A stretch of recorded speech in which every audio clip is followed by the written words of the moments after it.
And growing up, my mother had 3 recipes that she prepared for every single family special dinner. We had the potatoes that were too wet and melted and ruined, the turkey that was too dry and nightmarish, and the carrots, which inexplicably were boiled to death in maple syrup. And so sweet that there's a whole other story about why I'm a type 1 diabetic, which we won't go into, but so sweet, you can't. 3 things. And here's the other thing you need to know. My mother hated cooking, like hated it with a passion. She was never the cook early on in my parents' relationship. That was my dad. He used to love cooking. But then at some point in our childhood, my mom lost her job and never got another one and sort of morphed into this traditional 50s role that she never wanted as a stay-at-home mom. And I guess took it out on us through the cuisine. But, you know, it was important to her. It was very important to her that she share this responsibility. And every Christmas, Thanksgiving, Passover, we were a weird family, see all my other stories, we would jump from family to family to family, doing different traditional feasts and always eating this melange of foods.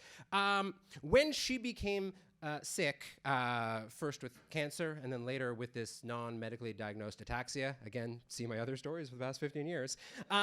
My wife, Catherine, and I stepped in to fill the void. We would help her prepare the overboiled potatoes, terrible turkey, and the maple syrup. I can't eat these carrots, I'm diabetic, but we did it. We would go over there and we would help and we would do whatever we could. And that's why after she died, it just seemed natural that we would keep this tradition alive. These family dinners, we would take over her responsibility. We made better food, I want to be clear, but we took on the mantle of the preparers of the dinner, which I guess both my brothers and my dad were very happy with because they let us without saying anything. I say they were very happy, but okay. The year after my mom died, at Christmas, my daughter Ella was, I think, 3 months old at the time, and so we didn't want to do like a Christmas dinner. It was too much, we thought. You know, a baby, it's too much. So we decided on a Christmas brunch at my parents' house, my dad's house at that point. And immediately we knew we'd made a mistake, as this was not special enough. And everyone reminded us at every course of eggs or bagels or whatever. It's fine. We did the brunch. We drove to Mississauga to see Kat's parents. It was terrible. Babies are terrible. A year later, Ella is 1 and 3 months, a little more manageable, but we said, you know, okay, we'll do again a family event. Well, this time we'll do a dinner, because dinner is apparently the only thing that counts for real. But we're not going to cook in my dad's kitchen, like with a baby. That feels weird. My dad has this whole weird knife collection. I don't want to talk about it. Seems dangerous with a baby. So we made dinner at home and then drove out to Beaconsfield to have the family dinner. We got there around 4:30. We were the last to arrive. So even though it was only 4:30, we were late and everyone was mad. So, okay, no good. So the next year comes around. Ella is now 2 and 3 months, and we have a newborn, Owen, who's like 4 months at the time. Not a newborn, I guess. He's sturdy. He can sit in a baby holder thing. So we make the most perfect convoluted plan. We're supposed to go to Mississauga to visit Kat's parents for Christmas, but we're going to do like a Boxing Day dinner. So on the way down to Mississauga, we drop off all this food at my dad's house, and then we leave early from Mississauga after the Christmas there to get to my dad's house before lunch so we could start making a giant feast. And this is working well so far. We're making the turkey, not too dry. I know my way around a kitchen now. We're making carrots, not in maple syrup. We don't need to die here today. At some point, I run out to get sandwiches because, you know, it's Christmas. It takes like 100 years to make that dinner. And I run into my brother Josh, my younger brother Josh, at the sandwich shop, and he's just getting lunch for his family before they come over. And I'm like, are you still bringing a salad? And he opens up the Provigo bag and pulls out the bag of like whatever Caesar premix. And he's like, ready to go. I'm like, cool. We run back to like roast more things and bake more things and prepare more things and not over dry more things. All the while trying to keep my dad entertained, trying to keep my baby entertained, trying to keep my 2 and a 3-month-old entertained. At some point, Josh does come, and he does take Ella to the other room to distract her. His way of distracting her, I learned, is to help assemble a board game. He gets this incredibly complicated board game that she's like cutting pieces out of. And I'm like, are those baby scissors? No, they're not. Okay, I trust you, I guess.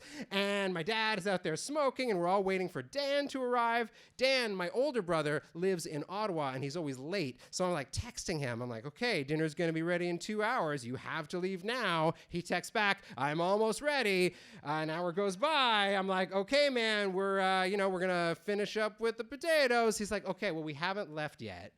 And half an hour later, I'm like, okay, well, how are things going? We need you for that root vegetable dish. And he's like, okay, so there's a winter storm watch in effect, and we're not coming.